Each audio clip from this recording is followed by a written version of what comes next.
जब भी recruitment targets की बात आती है ना, हमें याद आती है सोर्सिंग टेक्निक्स। बहुत सारी सोर्सिंग टेक्निक्स हैं, लेकिन सारी सोर्सिंग टेक्निक्स हर जगह अप्लाई नहीं हो पाती।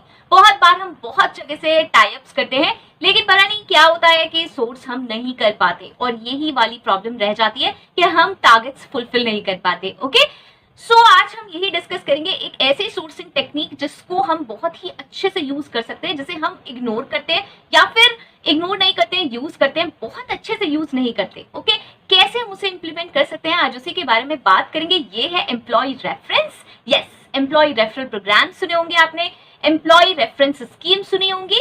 आज हम उसी के बारे में बात करेंगे, और अगर इतना सा भी डाउट है ना, तो हम उस साथ में मिलके डिस्कस कर लेंगे। Hello everyone, this is Sugandha and you are watching ready to get update and welcome back to my channel. और आज हम डिस्कस करने वाले हैं how to improve sourcing techniques, how to improve और you can say how to implement employ referral program. Yes, so ये मैं बहुत ही शॉर्ट रखने वाली हूँ, बहुत बड़ा नहीं रखूंगी। बहुत सारे लोग मुझे कह रहे हैं मैम बहुत बहुत लॉन्ग वीडियोस होते हैं, देखे नहीं जाते, लेकिन वो पता है क्या है, टिप्स एंड ट्रिक्स शेयर करे बिना रहा नहीं जाता। तो स्टार्ट कर लेते हैं, लेकिन उससे पहले एक चीज तो बनती है कि चैनल पे पहली बार आए हैं तो सब्सक्राइब कर दीजिए, और वो जो क्यूट सा बेल आइकन है उसको हिट कर दीजिए, बिकॉज ऐसे सेशंस जो आप मुझसे रिक्वेस्ट करते हैं किसी भी सोशल मीडिया प्लेटफॉर्म पे, वो आपको मिलेंगे।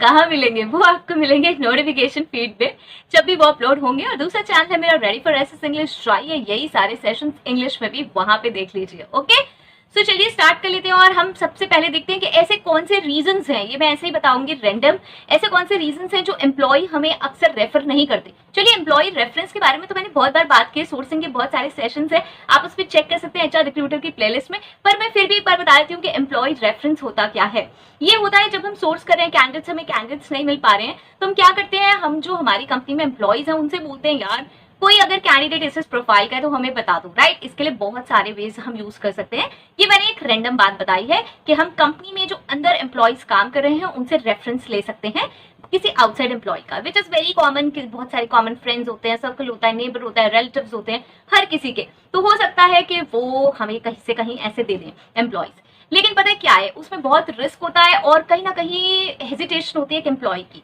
क्या होता है, उसको लगता है मैं क्यों रेफर करूं किसी को। यस, मेरा क्या फायदा, अगर मैंने रेफर कर भी दिया तो मेरा क्या फायदा। ये एक जो प्रॉब्लम है ना, इसी को उठाना है हमें और इसी को बहुत अच्छा कर देना है।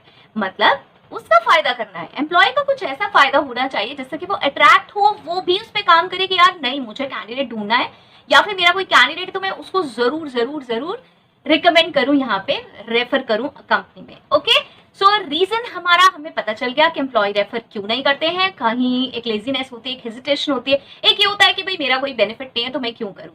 तो उसको ही हम ठीक बना सकते हैं। तो हम इसे इंप्लीमेंट कर सकते हैं 3 स्टेजेस में। ओके, 3 मतलब आप ये कह सकते हैं 3 स्टेप्स हैं जो कि बहुत इंपॉर्टेंट है इसको इंप्लीमेंट करते वक्त हमें ध्यान रखने।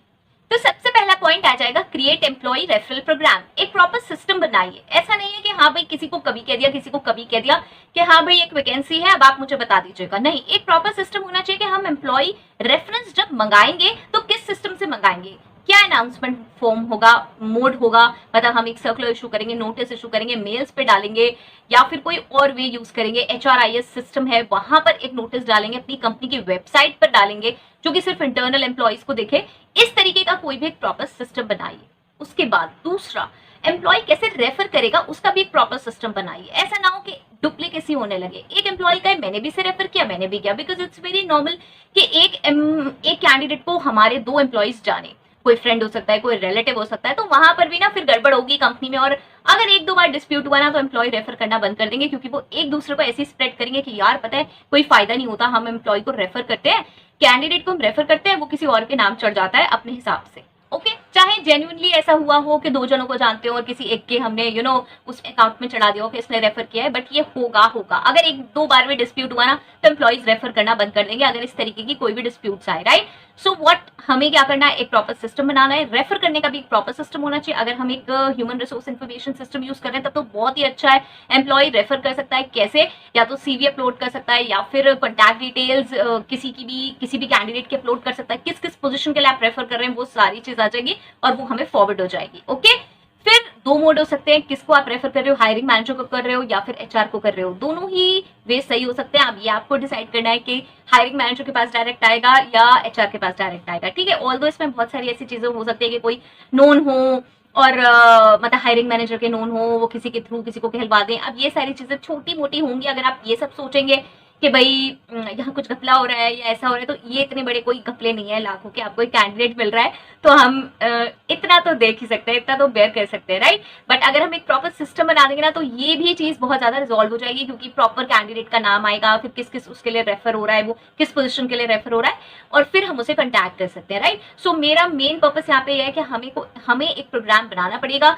अदरवाइज यही होगा कि एक तो स्कैटर्ड होंगी चीजें समझ नहीं आएंगी, आधी अधूरी हमें मिलेंगी। अगर हमने ये बना दिया सिस्टम कि भाई आप मेल पे रेफर करोगे या किसी एक पे, मतलब कोई भी सिस्टम आप बना सकते हैं। अगर आप ह्यूमन रिसोर्स सिस्टम यूज कर रहे हैं, इंफॉर्मेशन सिस्टम यूज कर रहे हैं, कोई भी एचआर सॉफ्टवेयर यूज कर रहे हैं, तो वहां पे भी हम एक मॉड्यूल में इस चीज को रेफरेंस, रिक्रूटमेंट वाले पोर्शन में, सोर्सिंग में, एम्प्लॉय रेफरेंस हम एक पार्ट इंट्रोड्यूस करा सकते हैं सॉफ्टवेयर कंपनी से, और वहां पर भी ये रेफरेंस हो सकता है बहुत ही आसानी से, उसमें आराम से, क्योंकि एम्प्लॉय अपना लॉगिन करेगा और उसके बाद रेफर करेगा किसी भी कैंडिडेट को, तो उसी के उसमें जाएगा। ओके, अब मैं बात बताऊंगी आपको कि मैं इस पर इतना फोकस क्यों कर रही हूँ कि वो उसी के पाले में जाए। हम नॉर्मली इस पे करते हैं कि यार कहीं से भी आए, कंपनी में आ रहा है, लेकिन एम्प्लॉय रेफरेंस के केस में ये पता होना बहुत जरूरी है कि कौन सा एम्प्लॉय रेफर कर रहा है। ओके, इसलिए इसको इस तरीके से इंप्लीमेंट करना बहुत जरूरी है। फाइन, नाउ सेकंड पॉइंट आ गया सेट इंसेंटिव्स। इसी के लिए पूरी कहानी हो रही है, इसी की वजह से इतनी लड़ाई है कि भाई किसके पाले में जा रहे हैं ये कैंडिडेट, मतलब किसने रेफर करे हैं। ओके, क्योंकि हम देने वाले हैं इंसेंटिव्स, कैंडिडेट्स को इंसेंटिव्स, एम्प्लॉयज को इंसेंटिव्स मिलने वाला है कैंडिडेट रेफर करने के लिए। यस, अगर हम एम्प्लॉय को इंसेंटिव्स ऑफर करेंगे ना, तो उनका इंटरेस्ट ना अलग ही लेवल पे होगा। अब ये इंसेंटिव्स क्या होंगे, कैसे टाइप के होंगे, ये आपको अपनी कंपनी में खुद से डिसाइड करना पड़ेगा। आप रिकमेंड कर सकते हैं, मतलब हायर मैनेजमेंट को एज एन एचआर, अगर अभी तक नहीं होता है कि हम कुछ कुछ चीजें दे सकते हैं। अब इसमें ये नहीं है कि आपको बहुत ही कुछ बड़ा देना पड़ेगा तभी ऐसा होगा, नहीं। इंट्रोड्यूस जब हम कोई भी चीज करते हैं ना, तो शॉर्ट अमाउंट स्मॉल से करते हैं, जैसे कि कुछ कूपन हो सकते हैं, कुछ इंसेंटिव्स, कुछ बोनस, कुछ वेकेशन बोनस, कुछ किसी जैसे किसी भी प्लेस के कूपन, किसी गारमेंट स्टोर के कूपन हो सकते हैं।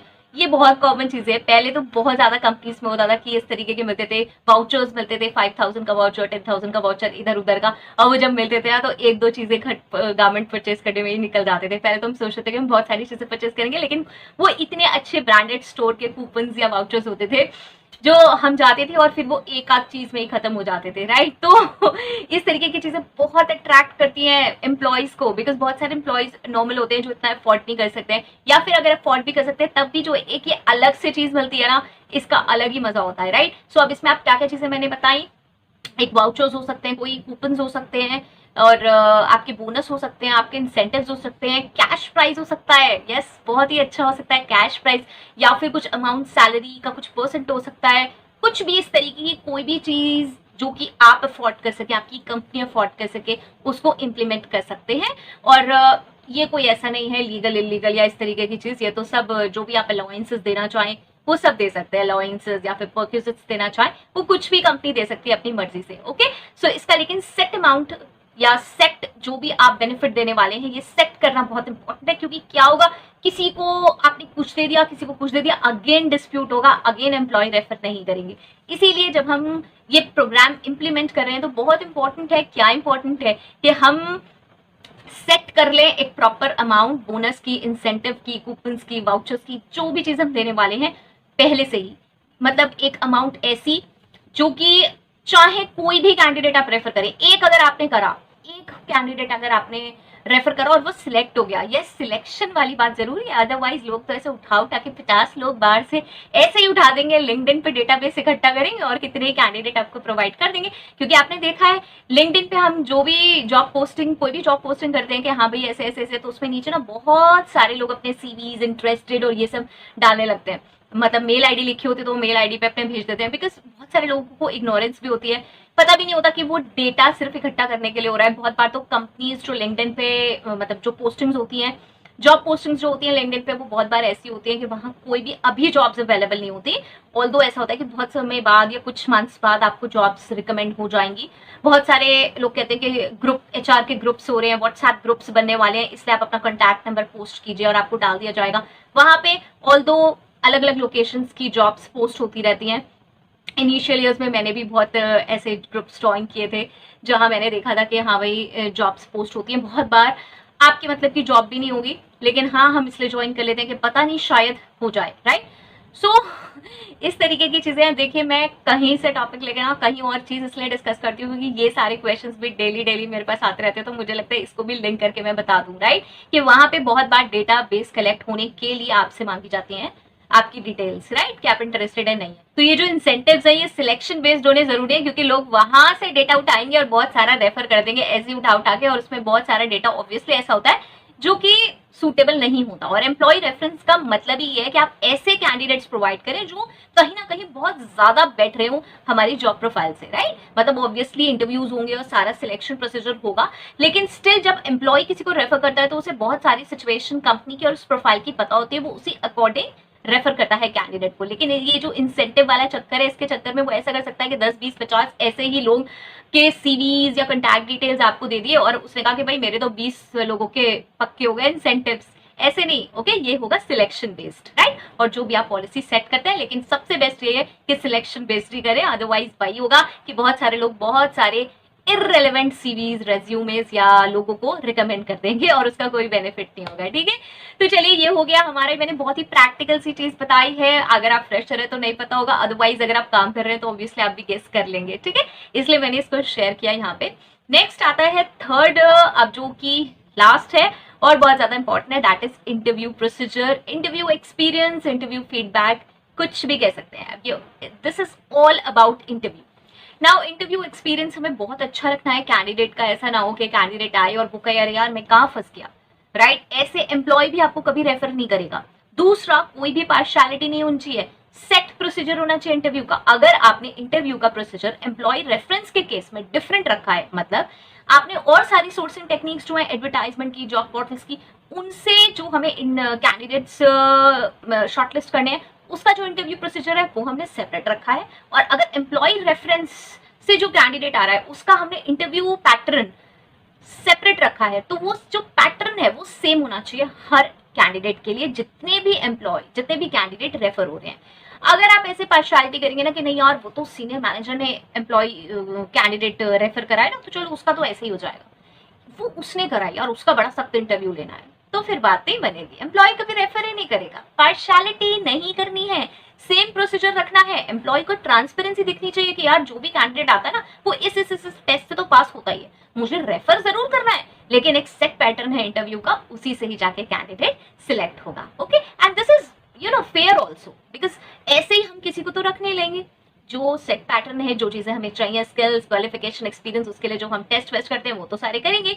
और अगर हम ऐसा करेंगे कि भाई ये इसने करा है तो इसका तो बंदा हायर ही करना है, या इसने करा है तो इसकी बंदी तो हायर ही करनी है, तो फिर काम नहीं चलेगा, राइट। तो हमें एक सेट पैटर्न रखना बहुत जरूरी है, ओके, इंटरव्यू का। इससे बहुत सारे लोग अट्रैक्ट होंगे, वो ये देखेंगे कि यार ठीक है, इंसेंटिव बोनस है, मेरे पास कैंडिडेट भी है, और दूसरा भाई फेयर पॉलिसी है। कैंडिडेट भी देखेगा कि यार इंटरव्यू की तो फेयर पॉलिसी है, सब कुछ वैसे ही हो रहा है, ऐसा नहीं है कि हाँ भाई रेफर कर दिया तो सब कुछ हो गया, राइट। रेफरेंस के केस में प्लीज प्लीज प्लीज ध्यान रखें कि ऐसा ना करें कि बस इसने रेफर कर दिया तो बस हमने सिलेक्ट कर दिया। ये सबसे बड़ी गलती होगी। सारे एम्प्लॉयज रेफर नहीं करेंगे अगर आप ऐसे पार्शियलिटी करेंगे। एक सेट पैटर्न बनाइए। हो सकता है, ये हो सकता है कि जैसे हमारे इंटरव्यू के 4 राउंड्स होते हैं, 5 राउंड्स होते हैं, तो ये हो सकता है कि जो हमारे रेफरेंस वाले कैंडिडेट है उनके आपने 3 राउंड रखे, 2 राउंड रखे, वो जैसे भी हैं, राइट। उसमें जो जो बेसिक चीजें आपको चाहिए वो तो आप टेस्ट लेंगे ही लेंगे, ठीक है। तो उसको ऐसे रखेंगे ना, तभी वो फेयर रहेगा और तभी लोग इंटरेस्ट भी दिखाएंगे रेफरेंस करने में। आई होप सो ये बेनिफिशियल होगा। बहुत बार मुझसे ये क्वेश्चन पूछा गया है और ये डाउट भी बहुत आता है कि एम्प्लॉय रेफरेंस को कैसे इंट्रोड्यूस करें।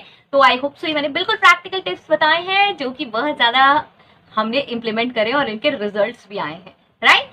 सो ये कहीं लिखे हुए नहीं देखे, ये जो जो प्रॉब्लम्स आती है ना वो सारी मैंने इसमें शेयर करी। रिक्रूटमेंट कर रहे हैं और बहुत बार सोर्सिंग के बारे में डिस्कस कर चुके हैं, बहुत सारे सेशंस देखे, रिक्रूटमेंट कर भी रहे हैं, लेकिन अगेन एंड अगेन वही सारी प्रॉब्लम्स आ रही हैं कि रिक्रूटमेंट ज्यादा कर नहीं पा रहे हैं, टारगेट्स कंप्लीट नहीं होते हैं और बहुत सारा बर्डन रहता है। यस, मैनेजर्स को लगता है कि हम टारगेट्स कंप्लीट नहीं कर पा रहे हैं और हमें खुद भी पता है कि हमारे जो कैंडिडेट्स हैं वो टर्न अप नहीं हो रहे हैं। बहुत बार हमने सोर्सिंग के बारे में बात करी, लेकिन फिर भी कहीं डाउट। आज हम डिस्कस करने वाले हैं कैंडिडेट सर्च। कैंडिडेट को कैसे सर्च करें, कैसे कीवर्ड सर्च लगाएं। यस, कीवर्ड्स कहाँ से ढूंढे, कैसे सर्च करें और हम इसे कैसे अप्लाई कर दें जो ज्यादा कैंडिडेट्स हमें मिले। ओके, बहुत सारे सेशंस आप देख चुके होंगे, एचआर रिक्रूटर की प्लेलिस्ट है, वहां से जाके बहुत सारे सेशंस आप देख सकते हैं। लेकिन क्योंकि रिपीटेटिव ये क्वेरी आ रही है तो मैं आज एक क्रिस्प सा, बिल्कुल शॉर्ट सा आपको बताना चाहती हूँ। कुछ ऐसे 5 पॉइंट, ज्यादा टाइम वेस्ट नहीं करूंगी। तो चलिए सबसे पहले डिस्कस कर लेते हैं कि हमें सबसे पहला पॉइंट क्या करना है, और वो है रिसर्च प्रोफाइल। कई बार हमने बात की है क्या करिए रिसर्च। हायरिंग मैनेजर से सबसे अच्छी फ्रेंडशिप आपको करनी होगी, या फिर जो आपको वैकेंसी दे रहा है, जो भी आपसे कह रहा है कि भाई ये वैकेंसी और आपको हायर करके ये कैंडिडेट देने हैं, उससे बहुत अच्छी फ्रेंडशिप कर लीजिए। फ्रेंडशिप का मीनिंग ये है कि उससे पूरी तरीके से रिसर्च करिए, बिल्कुल सारी चीजें जानिए, ऐसे कि भाई काम क्या करना है। जैसे कि हम अगर बात करें, एचआर ह्यूमन रिसोर्स प्रोफेशनल होता है, लेकिन वो काम क्या करता है, रिक्रूटमेंट का करता है, पेरोल का करता है। तो क्या है रिक्रूटमेंट, क्या है हायरिंग है, कैसे हायरिंग है, कैसे कैसे करनी होती है, ऐसे पेरोल है तो कैसे कैसे बनानी होती है।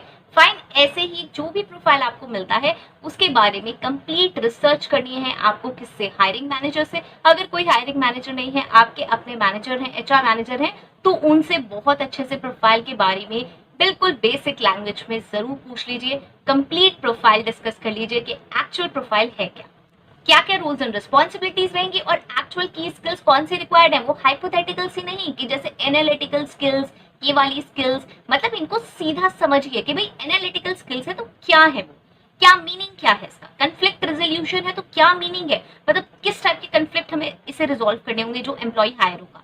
फाइन, तो इस तरीके से प्रॉपर्ली इसको समझिए, ये आगे बहुत ज्यादा काम करेगी। सेकंड पॉइंट आता है हमारा गूगल सर्च। अब ये गूगल सर्च क्या है, कैंडिडेट को सर्च करना है नहीं, आपको क्या करना है, वही सेम प्रोफाइल उठाइए और गूगल पे उसकी जॉब सर्च करिए। यस, अगर आपको मिला है जैसे कि वेब डेवलपर, अगर आपको मिला है कोई मार्केटिंग एग्जेक्टिव, राइट, तो सर्च करिए मार्केटिंग एग्जेक्टिव जॉब्स या फिर वेब डेवलपर जॉब्स। वहां जाइए और वहां आपको मिलेंगी नौकरी पे या किसी भी पोर्टल पे बहुत सारी जॉब्स, स्पेशली मतलब ज्यादातर जो आती हैं जब आप सर्च करिए ना तो नौकरी की ही आती है। तो आप वहां जाइए, उसको क्लिक करिए। क्लिक करने के बाद क्या करना है, वहां पे जॉब्स चेक करिए, वहां कंपनीज चेक करिए। कंपनीज के साइट में लोगो भी होते हैं, बहुत सारी वेल नोन कंपनीज होती हैं जैसे कि विप्रो है, एसेंचर है, ऐसी बहुत सारी कंपनीज आपके सामने आ जाएंगी, राइट। ऐसी मतलब बहुत सारी और भी कंपनीज हैं, फाइन, जो कि हम जानते होते हैं।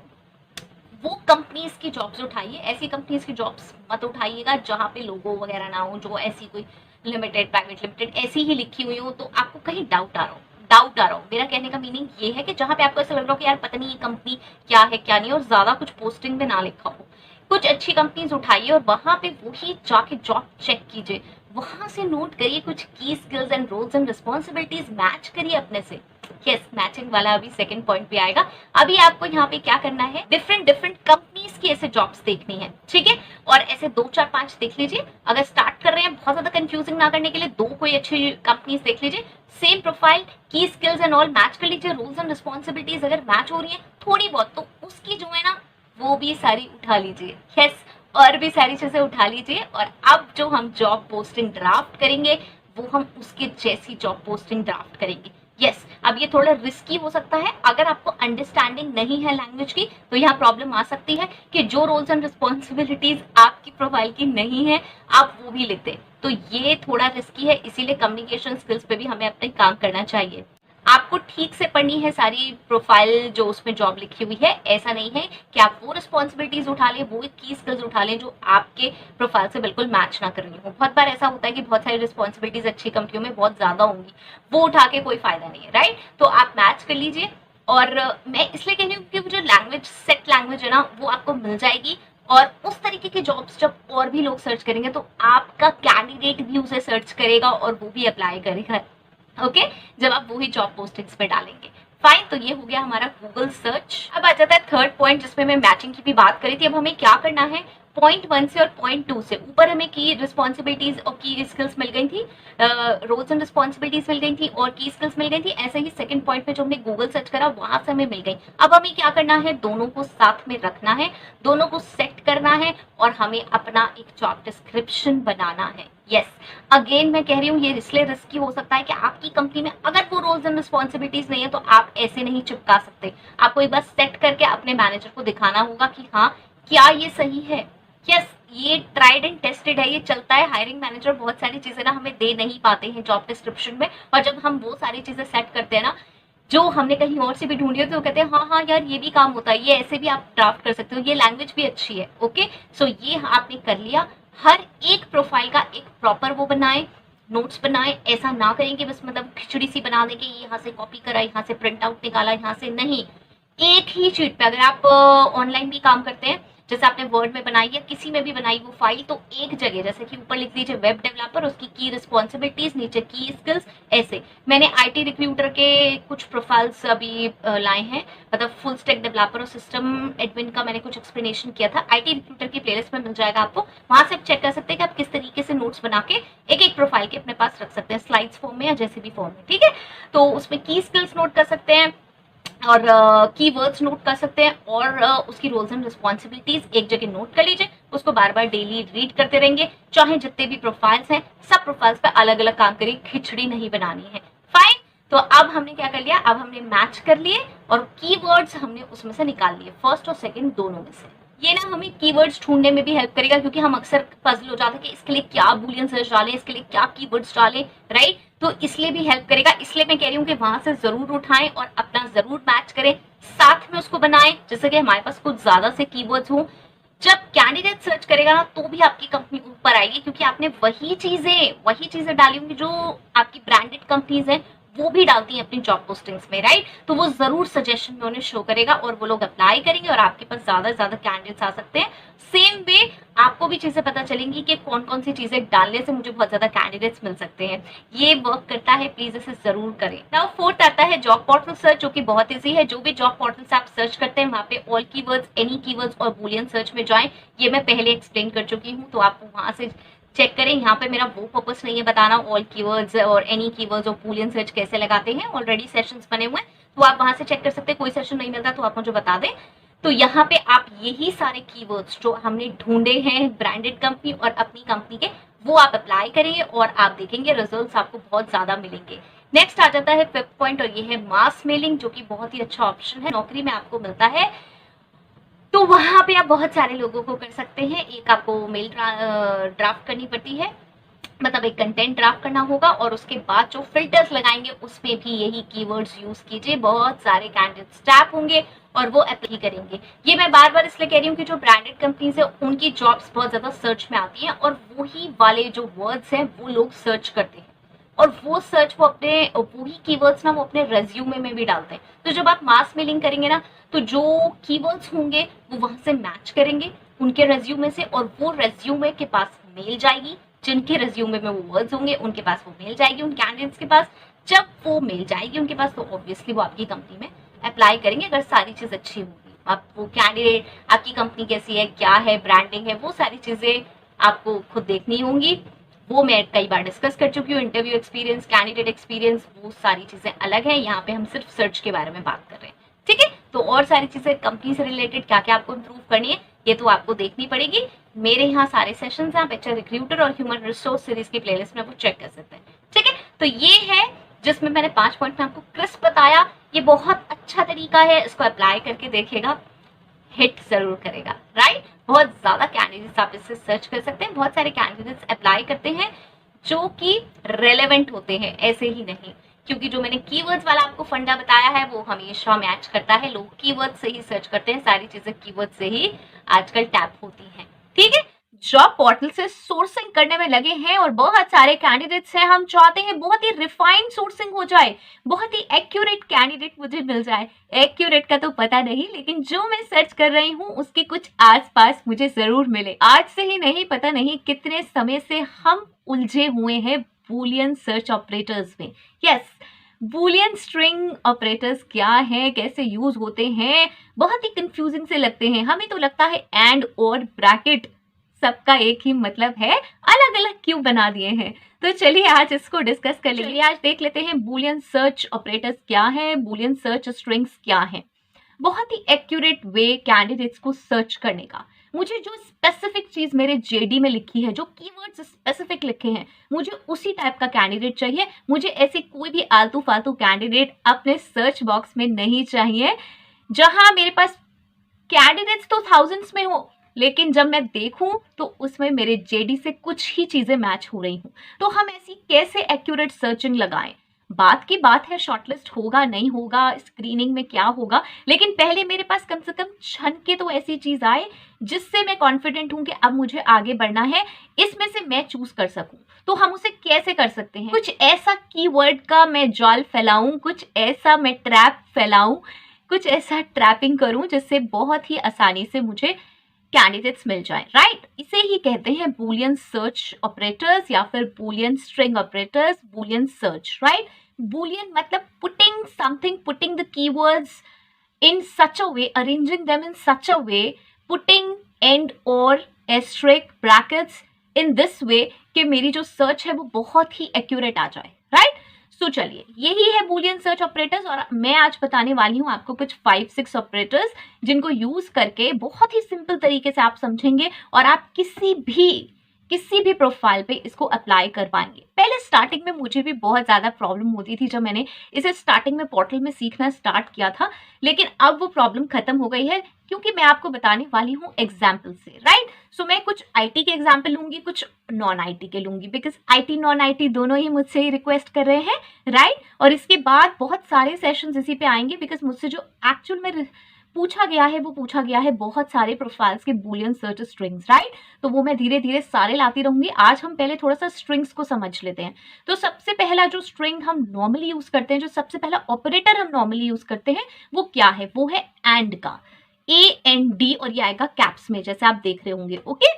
ये हमें यूज करना है पहले। तो अब एंड का मतलब क्या होता है? एंड का मतलब होता है ये भी, मतलब A भी B भी। अगर मैंने लिखा है A एंड B तो मतलब A फ्रेंड भी और B फ्रेंड भी दोनों एक साथ मुझे चाहिए, ओके?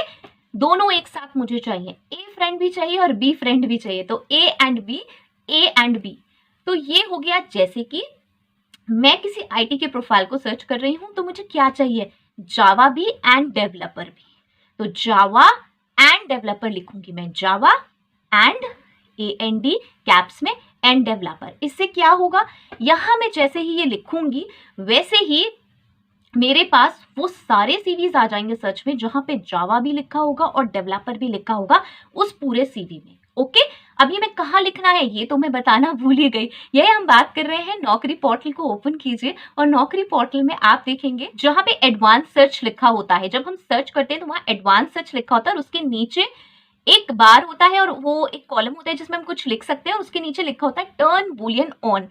उस पर क्लिक कर दीजिए। जैसे ही आप उस पर क्लिक करेंगे ना तो आपके जो वो ऑल कीवर्ड्स और एनी कीवर्ड्स वो सब कुछ गायब हो जाएगा और आपके पास एक बूलियन सर्च के लिए सिर्फ एक आ जाएगा बार जिसमें हम लिख सकते हैं, okay?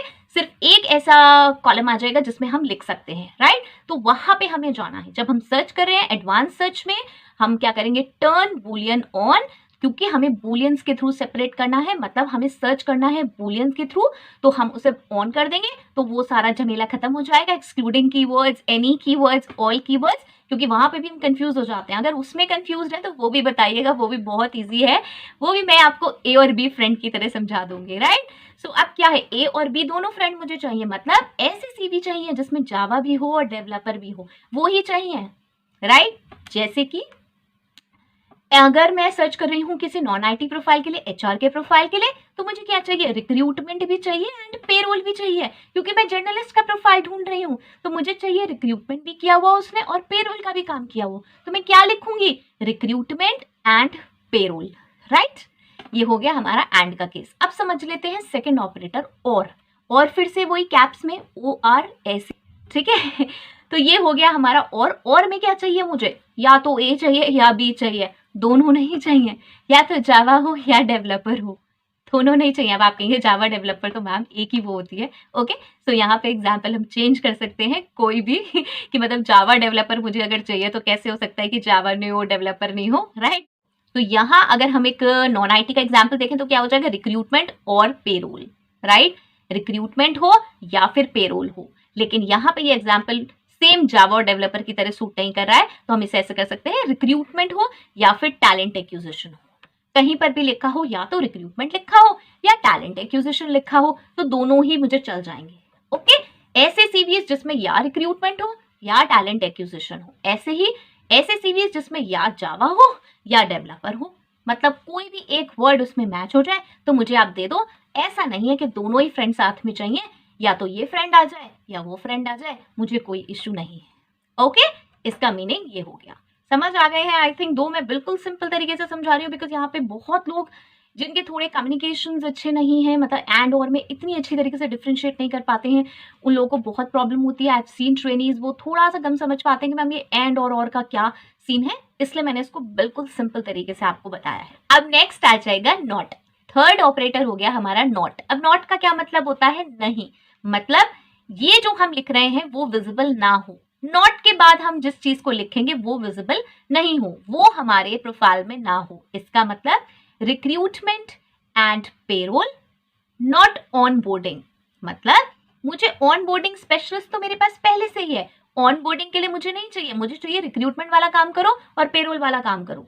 Recruitment and payroll, not on boarding, क्योंकि ऑन बोर्डिंग स्पेशलिस्ट मैंने अलग ही रखा हुआ है, ऑन बोर्डिंग का काम मैं अलग ही करवा रही हूं किसी से, राइट। सो ये हम ऐसे लिखेंगे नॉट, मतलब कि ए एंड बी, नॉट सी। अब सी भी आने की कोशिश कर रहा था तो सी नहीं चाहिए मुझे, राइट, सी का काम मैं अलग से चलाऊंगी। तो A and B, not C, right. ये भी I think, I hope so clear हो गया। फोर्थ आ जाएगा ब्रैकेट्स। नाउ क्या होता है, बोर्ड मास पढ़ा होगा आपने। ब्रैकेट्स क्या हेल्प करते हैं हमारी, ब्रैकेट्स ना कुछ सेपरेट करने के लिए हेल्प करते हैं। क्या करते हैं वो किसी चीज को प्रायोरिटाइज कर देते हैं। मतलब जिसको मैंने ब्रैकेट में बांधा उसको पहले आप देख लो। बोर्ड मास में हम क्या करते थे, ब्रैकेट आता था सबसे पहले, राइट, तो उसको ही फॉलो कर सकते हो। देखिए हमने थर्ड फोर्थ में पढ़ा था ना, तो इसलिए मैंने उसको मेंशन किया। तो ब्रैकेट वाली जो चीज है वो हमने साथ में अलग से ले ली, और उसके बाद जो ऑपरेटर्स लगकर जो चीज मांग रहे हैं वो अलग से हो जाएगी। अब इसका एक एग्जाम्पल देख लेते हैं। अब ये हो जाएगा recruitment and talent acquisition, and हमारा वही वाला आ रहा है, उसको मैंने बांध दिया ब्रैकेट में। आप देख लो रिक्रूटमेंट और टैलेंट एक्विजिशन दोनों आ रहे हो किसी में, ओके, और पेरोल, राइट। इसमें हम उल्टा भी कर सकते हैं, रिक्रूटमेंट एंड पेरोल, मतलब रिक्रूटमेंट एंड पेरोल तो चाहिए, और टैलेंट एक्विजिशन, ओके, और talent acquisition depends on roll, मतलब आपको जिस टाइप का रोल चाहिए। इसमें कहने का मतलब ये है, जो मैं पहले ब्रैकेट में एंड कर रही हूँ वो दोनों चीजें मुझे चाहिए। क्यों, अगेन वही वाली बात हो गई, एंड, क्योंकि मैं एंड कह रही हूं तो ये दोनों चीजें मुझे चाहिए, या फिर क्योंकि मैंने इन्हें ब्रैकेट में बांधा है तो ये दोनों चीजें मुझे चाहिए, और फिर सेपरेट कर रहा है और नेक्स्ट पेरोल, राइट। तो इसको बारीकी से समझ लें, अगर नहीं इसमें से कुछ समझ आता है तो मुझे फिर से बता दें। ब्रैकेट में मैंने दोनों चीजें जो बाइंड करी हैं, रिक्रूटमेंट एंड टैलेंट एक्विजिशन, वो दोनों मुझे चाहिए, और फिर पेरोल, या तो ये या फिर और वाला पोर्शन, ओके। और इसमें हम मतलब चेंज कर सकते हैं, हम अपने जो फिल्टर्स हैं जो कि हमें सर्च करने हैं, जो कीवर्ड्स, मतलब जो चीज हमें एक्चुअल में चाहिए उसके अकॉर्डिंग हम इसको चेंज कर सकते हैं, ओके। ये तो मैं सिर्फ एक एग्जांपल दे रही हूँ कि हमें ये कॉम्बिनेशन चाहिए। इसमें बेस्ट वैसे ये रहेगा, रिक्रूटमेंट एंड पेरोल दोनों चीजें मेंशन हो, और टैलेंट एक्विजिशन। अगर पेरोल इतना इंपॉर्टेंट हमारे लिए नहीं है तो हम ऐसे कर सकते हैं कि रिक्रूटमेंट एंड पेरोल या तो हमें मिल जाए, या फिर और टैलेंट एक्विजिशन मिल जाए, ठीक है। मतलब रिक्रूटमेंट के साथ मुझे पेरोल चाहिए, लेकिन अगर टैलेंट एक्विजिशन का बंदा है तो चलो टैलेंट एक्विजिशन ही कर ले, पेरोल में किसी और से करा लूंगी, ओके, ठीक है। तो ये हो गया हमारा फोर्थ वाला, आई होप सो क्लियर हो रहे होंगे। इसके बाद आ जाएगा फिफ्थ, और ये है कोटेशन मार्क्स, ऐसे, राइट। सो कोटेशन मार्क्स में क्या होगा, कोटेशन मार्क्स में मैं जो भी चीज लिख रही हूँ वो मुझे एज इट इज चाहिए। ऐसा नहीं कि वो कहीं भी सीवी में लिखी हुई हो, अलग अलग भी तो भी चल जाएगी। जैसे कि रिक्रूटमेंट स्पेशलिस्ट, कोटेशन मार्क में अगर मैंने लिखा है रिक्रूटमेंट स्पेशलिस्ट तो मुझे एज इट इज चाहिए, वो ऐसे ही लिखा हुआ होना चाहिए, कोई उसमें कंजूसी नहीं चलेगी। मतलब ऐसा नहीं हो कि सीवी में कहीं लिखा हो रिक्रूटमेंट और कहीं कोने में लिखा हो स्पेशलिस्ट, नहीं, दोनों एक जगह ही लिखे हुए होने चाहिए, recruitment specialist. Same way IT का प्रोफाइल लूं तो हो सकता है जावा डेवलपर, तो जावा और डेवलपर एक साथ चाहिए मुझे। ये वाला काम नहीं चलेगा कि जावा कहीं लिखा हो डेवलपर कहीं लिखा हो, जावा डेवलपर एक साथ होना चाहिए, फाइन। सो ये है कोटेशन मार्क्स में जो भी चीज आप लिखेंगे वो एग्जैक्टली सेम आपको लिखी हुई सीवी में चाहिए। उसमें ये नहीं है कि एक वर्ड कहीं लिखा है, दूसरा वर्ड कहीं लिखा है और वो सीवी चल जाएगा। ओके, नहीं, एक साथ वो चीज लिखी हुई मैंडेटरी है, होनी चाहिए। वही सीवी मुझे शॉर्टलिस्ट करके दो, वही सीवी मुझे सर्च करके दो। नाउ अब आ जाएगा लास्ट, और ये है सिक्स्थ, और sixth is asterisk. Now asterisk जैसे कि आप देख रहे होंगे, इसका क्या मीनिंग है, इसे कैसे यूज करते हैं। ये ऐसे यूज होता है कि मैंने कोई भी 4 अल्फाबेट्स लिखे, मतलब एक वर्ड लिखा और उसके आगे लिख दिया एस्टेरिस्क। अब क्या होगा, वो वर्ड प्लस मिला के कोई और अल्फाबेट्स मिला के कोई और वर्ड बन रहा है, तो मुझे ऐसे सीरीज आप दे दो। मतलब अब ये क्या हुआ, ये तो कुछ कंफ्यूजिंग सा बोल दिया मैम। तो चलिए यहाँ पे एग्जाम्पल में देख लेते हैं। मैंने लिखा स्पेक, SPEC, और उसके आगे लगा दिया ये एस्टेरिस्क। अब इसके जैसे कैसे वर्ड्स बनेंगे, स्पेशलाइजेशन, स्पेशलाइज्ड, स्पेशलिस्ट, राइट। ये सारे वर्ड्स जहां पे भी जिस भी सीवी में होंगे वो सारे मेरे पास आ जाएंगे, राइट। सेम वे एक और एग्जाम्पल ले लेते हैं, जैसे कि एडमिन हुआ, तो एडमिन के आगे मैंने ये लगा दिया। तो अब किस टाइप के वर्ड्स मुझे मिल सकते हैं, एडमिनिस्ट्रेशन, एडमिनिस्टर, एडमिनिस्टर्ड, राइट। ऐसे बहुत सारे एग्जाम्पल्स। मतलब ये जो 4 या 5 वर्ड है, इसके आगे एस्टेरिस्क लगा हुआ है, इससे कोई भी वर्ड बन रहे हैं आगे के, तो भी आप मुझे वो वाले सीरीज दे दो जिसमें ये वर्ड कंटेन कर रहे हो। ओके, बहुत ही इंटरेस्टिंग है। जब आप इनको अप्लाई करेंगे तो आपको बहुत अच्छे बल्क में सीरीज मिलेंगे। बहुत ही अच्छा शॉर्ट वे है इसको करने का। मैं पोर्टल पे दिखाऊं, बात वही है, जब तक आपको ये समझ नहीं आएगी पोर्टल पे दिखाने का कोई फायदा नहीं है। मैं कितने आपको वो दिखा सकती हूँ, आप मुझे बताएं। ऐसे पता नहीं हजारों प्रोफाइल्स हैं, कितने सारे प्रोफाइल्स हैं, कितने सारे टाइटल्स हैं, जॉब रोल्स हैं, हर किसी का नहीं दिखा सकती हूँ। लेकिन जब तक आपको ये मीनिंग पता होगा तो अपने जेडी में से आप वो कीवर्ड्स ढूंढ ढूंढ के इसको कर सकते हैं। ओके, आई होप सो बेनिफिशियल होगा। है तो मुझे जरूर बताएं, कोई क्वेरीज है तो भी मुझे जरूर बताएं। आईटी में, नॉन आईटी में, स्पेशली अगर किसी की बुलियन स्ट्रिंग्स देखना चाह रहे हैं कि हम कैसे उसको सर्च कर सकते हैं, तो वो मैं आपको मेंशन कर दूंगी। एक ऑलरेडी मेरे पास आईटी में आई हुई है, यस, पोस्ट पे आई हुई है, वो भी आने वाली है, आएगी। Okay, so till next video, all the very best, stay happy, stay safe, thanks for watching, bye bye.